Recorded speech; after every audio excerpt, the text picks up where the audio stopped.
so long and so slim. H is for herring, swimming and trim.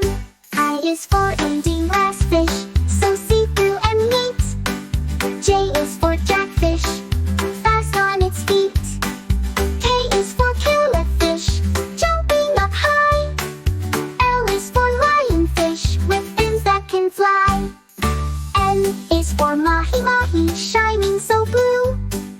N is for needlefish, slender and true.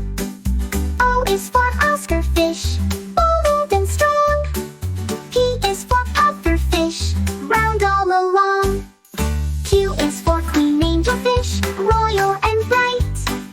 R is for rainbow fish, a shimmering sight.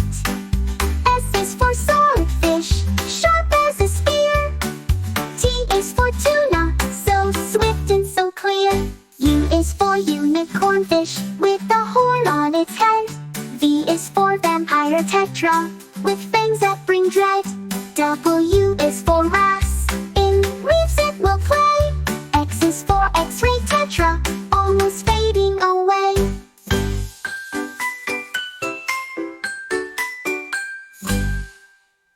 Y is for yellowtail snapper, so fast and so spry. Z is for zebra daniel, striped as the sky.